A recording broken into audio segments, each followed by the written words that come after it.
Assalamualaikum warahmatullahi wabarakatuh. Halo teman-teman, perkenalkan nama saya Septinus Rase.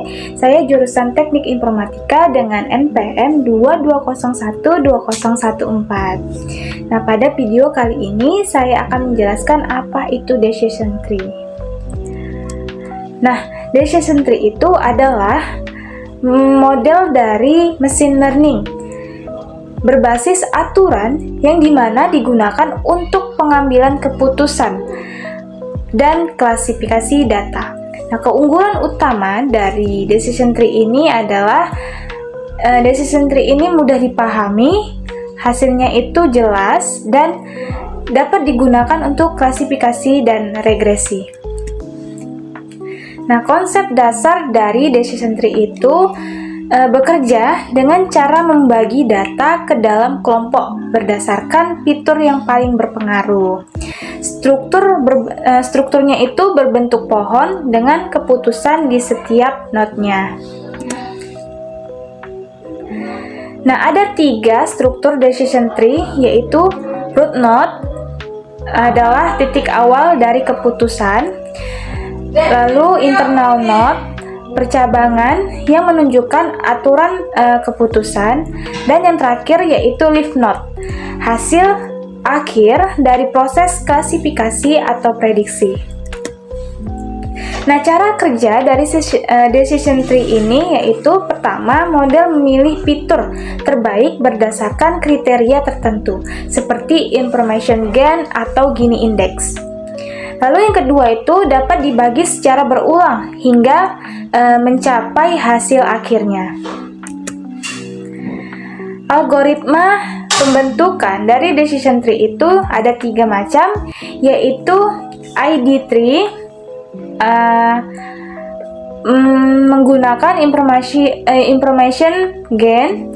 Lalu yang kedua C45 adalah pengembangan ID3 yang menangani data hilang, dan yang ketiga itu ada CART menggunakan Gini index. Information gain dan entropi. Entropi mengukur ketidakteraturan dalam data. Lalu informasi gain itu menentukan seberapa baik suatu fitur itu dalam membagi data. Lalu Gini index alternatif entropi untuk mengukur impurity. Semakin kecil Gini index, semakin baik pemisahan datanya. Nah, contoh perhitungan dari decision tree itu ada 3 contoh. Pertama itu misalkan datasheet tentang cuaca dan keputusan bermain. Lalu yang kedua kita hitung entropi awal lalu mencari informasi gain untuk setiap fiturnya. Lalu fitur dengan information gain tertinggi dipilih sebagai pemisah pertama.